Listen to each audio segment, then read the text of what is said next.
Hi guys, how are you? Excellent. Guess you're wondering what's under that.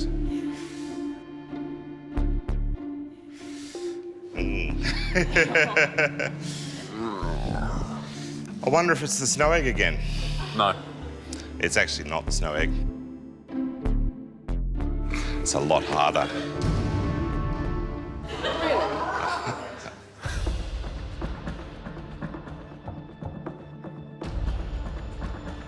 Are you guys ready to see what it is? No.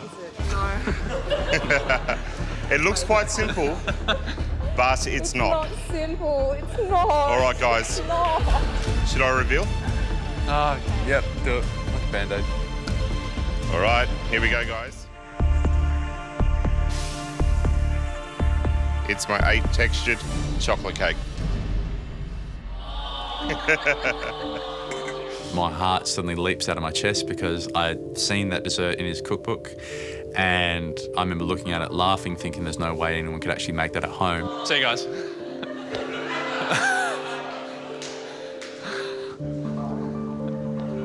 I think you're in for a challenge, guys. Do you think?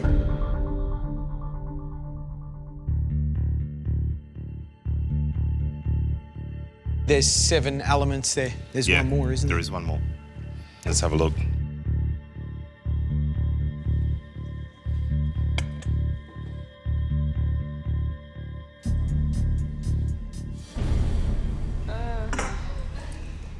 This is the 8th texture. This is a hot chocolate ganache that gets poured in front of the guests, a key. We're going to put that on the centre of the cake, and then we wait a little while and something magical happens.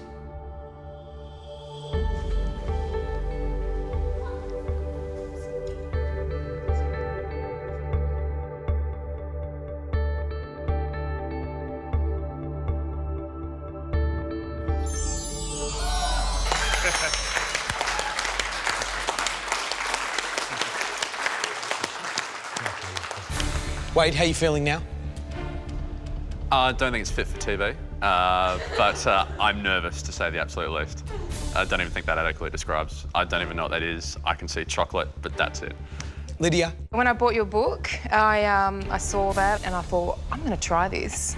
And then I read the recipe and then I thought, nah, close the book. My stomach is so numb. I can't feel my body from there down. You guys want to come and have a taste? Yes.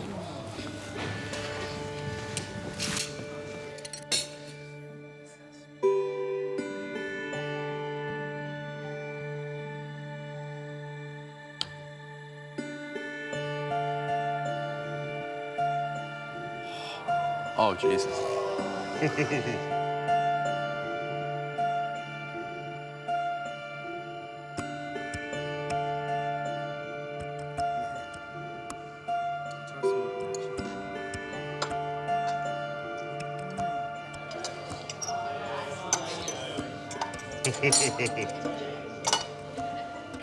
Look, I mean, it is rich, but because you've got all the crunchy textures and all the other textures, it actually just, it all works together. It's not overwhelming. It's awful. There's so many layers that my mouth is confused. I'm really scared. You're going to get a recipe, so I think you just need to follow it accurately, be organised. You'll be able to pull it off. So this is how you should assemble the cake. Just going to start off with the chocolate cake base. Just put that in the centre of the plate. Place the ring on the cake. Then the next step is taking the mousse. We're going to place that into the cake.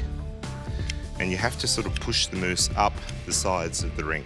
Okay, so then the next layer is the dacquoise that goes right down and you push it down. Okay, so it fits. And you want to pipe the ganache around the edge of the cake. Okay, so it's just coming right around the edge there. The next thing we're going to put on is the milk chocolate praline disc. Okay, so I'm going to pop that in. This is the milk chocolate and caramel cream. Just move the cake around and you put enough on so that it's all firm and packed down well. You need to blowtorch this briefly but enough to get the metal ring off. If you do it too much, it's going to melt. So that's the thing that you need to be careful with. And the best way to do this is just come around the side and then move the ring around as you go.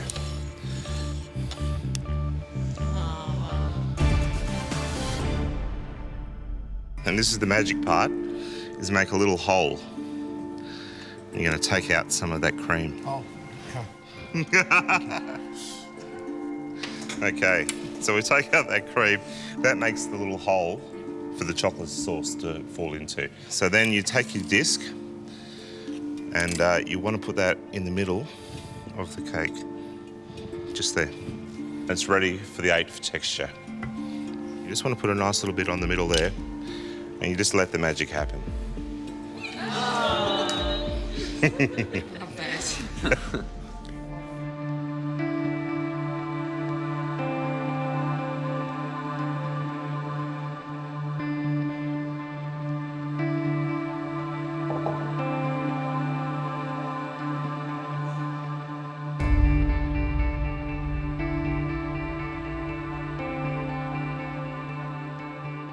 Wade, you look bitterly disappointed when the whistle went there.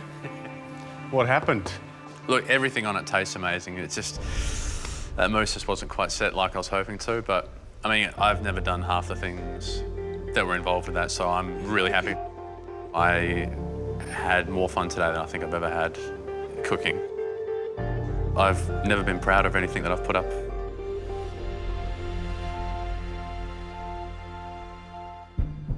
Half the excitement of this dessert is the theatre of pouring that 8th texture of chocolate, the hot ganache on top of the mousse and watching it all cave in. Do you want to do that for us, please?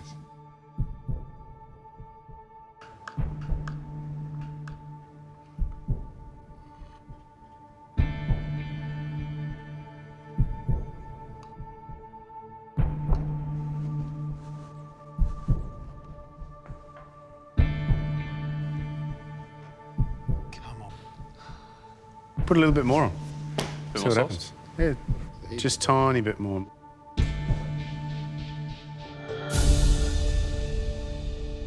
There we go. I've never been so happy to see something melt. Wade, your future's in our hands now. Absolutely. You gonna leave us to taste? Absolutely. Thanks, guys.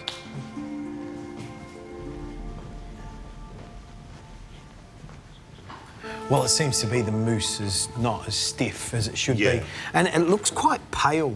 Look, when he was making that mousse, I did mention to him that I didn't think there was enough colour in there. I wondered if he weighed the chocolate correctly, because I mean, getting the balance right with all the ingredients will actually set the mousse. Look, at the end of the day, the presentation is a very important part. It's a 3-hat dessert and needs to be right.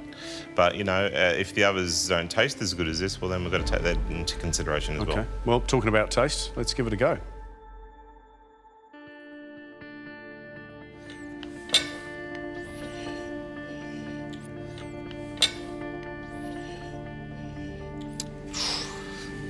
Very soft. Thank you. Thank you.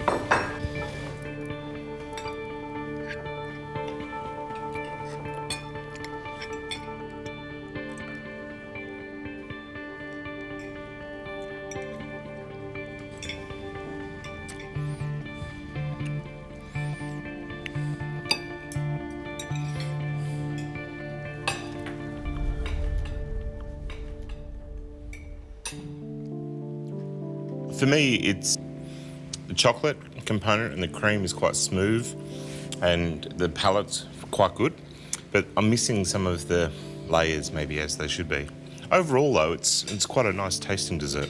The tempering of that chocolate on the top has got this really beautiful crisp and crunch. It tastes spectacular. The sauce is delicious.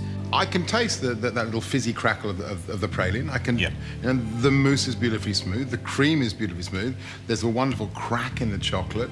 The thing that's really missing is that little chew of the dacqua. Yeah. I think really what we're saying is that the mousse is too wet and the dacqua has disappeared. The dish that you're going to make today is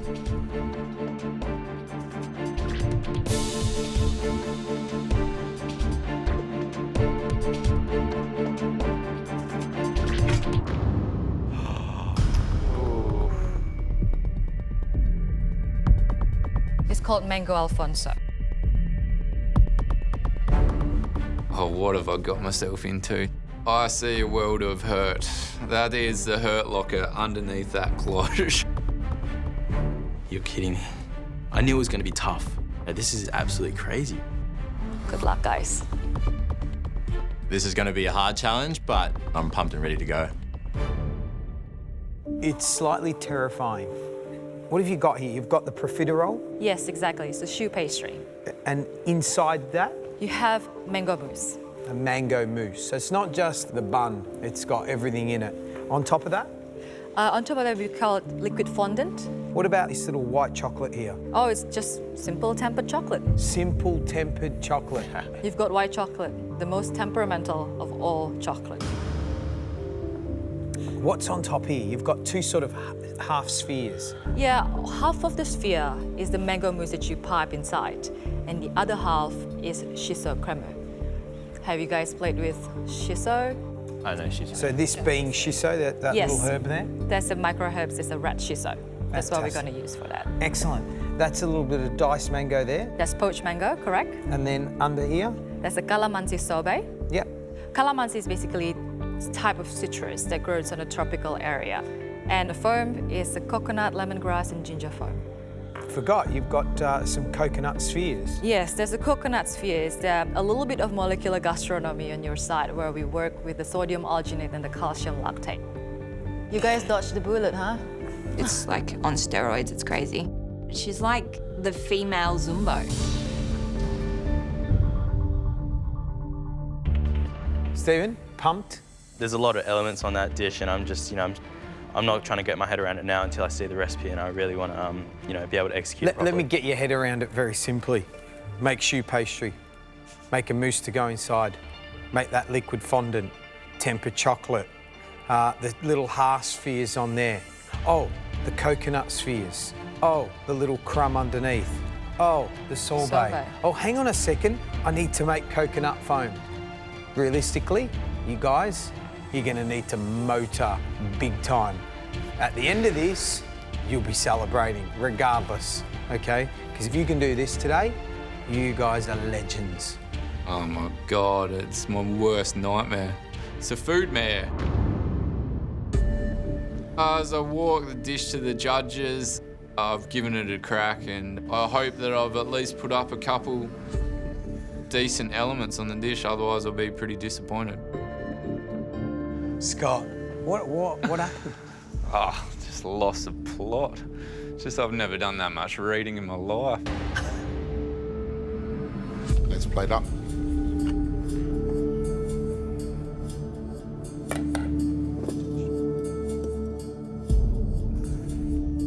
Thank you, Scott. We'll taste. Thank you.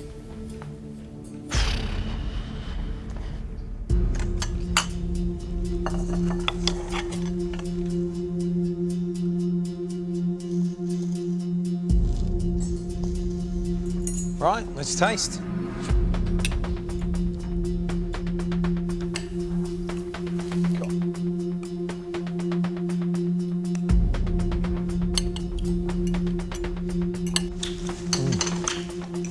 How good's that? Sorbet. The stand, like utterly stand out. The coconut foam in sorbet is really delicious. It's smooth, the foam is light, full of flavour, but the choux buns are awful. They're like little bread rolls, soft bread rolls. Yeah, they're all doughy in the middle. It's really hard for me, man. The calamansi sorbet is really good. Well, if it was between two, then we know what the answer is. But it's not between two. It's not. It's between three.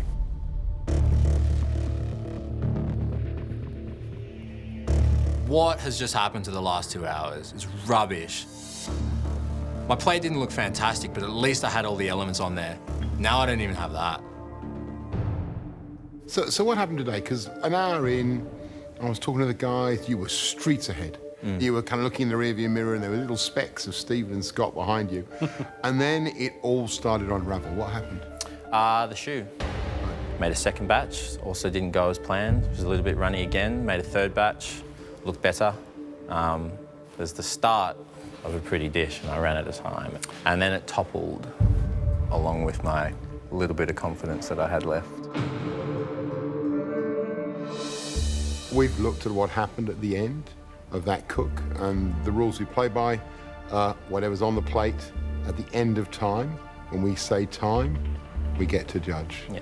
Now, the second half of that profiterole and that sphere had not fallen off, and your hands are clear of the dessert, and so we'll taste it off the dessert.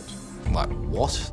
Can't believe it. To the point where I hadn't even let myself think that I could still be in the competition, because I didn't want that extra disappointment. Thank you.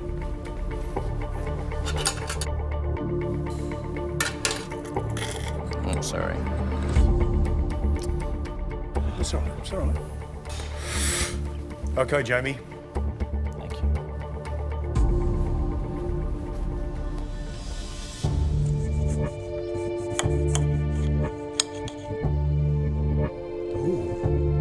That's good. What's he done there, though? He's filled one half of the bottom of the choux bun With shiso. with the shiso and the other half with the mango. Is that what he's done? And with yours, how was it? It was mango. Both were Just mango. Right, let's taste.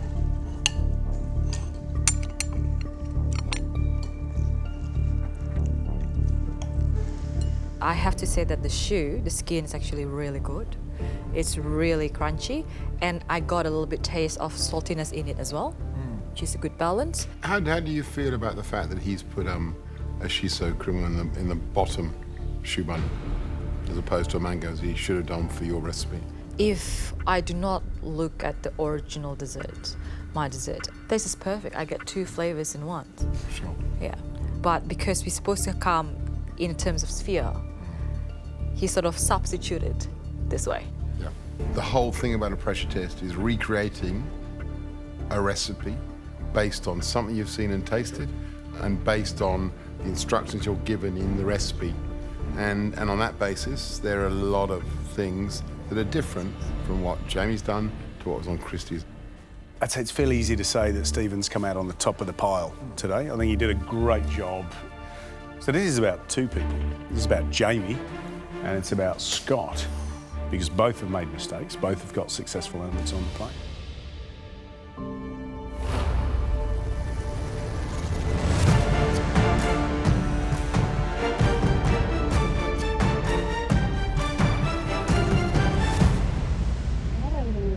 What is that?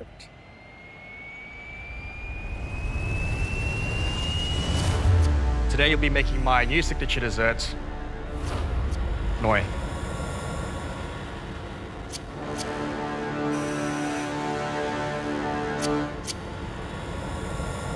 So happy that I'm up on the gantry today. I do not want to be anywhere near Reynolds desserts unless I'm eating them. First waffles, now this. Come on. Looks amazing. Talk us through it. There's a lot of components that's from a lot of signature desserts that I've done. The apples from the moss, the twigs from the rabbit hole, and also the muscovado twirls. That's from Martin Ben's. And also I use the same recipe for the coating and everything, the technique of it all for the snitch. You're just gonna look at it? Get in there.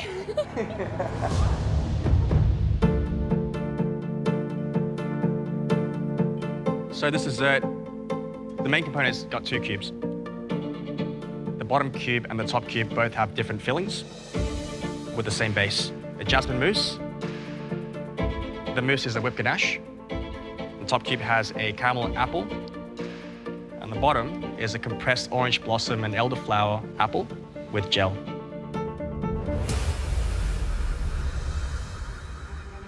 I'm taking my time to really taste each element individually to memorize the flavors.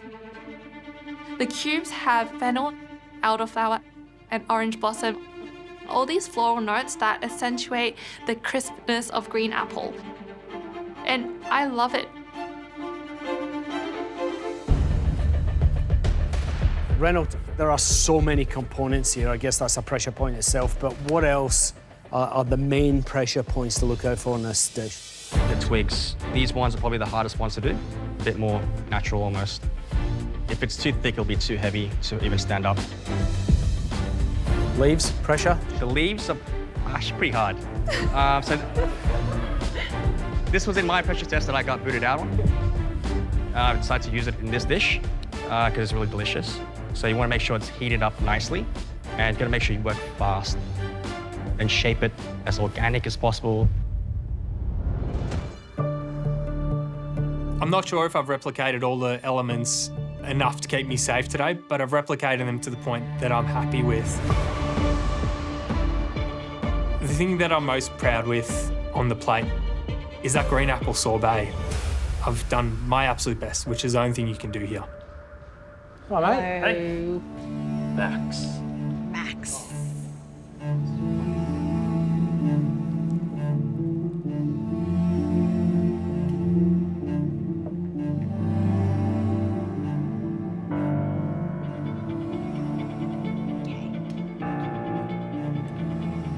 Take a seat and breathe. So at the end of back-to-back pressure tests, are you feeling more confident or less confident? Yeah, it's a good question. So it looks, I'm really happy with how I did. There's obviously a bit of polish that comes with being a professional and doing it countless times. Flavour-wise, I was trying to reference back to what I tried before the cook, and I'm really happy with the flavours. Great. Thanks, Max. Thank you. I quite like the plating on this one, actually. It's nice and compact. Yeah. Everything's there. Yeah. Should we break tuck into it? it? Right. I think we should, yeah. Okay.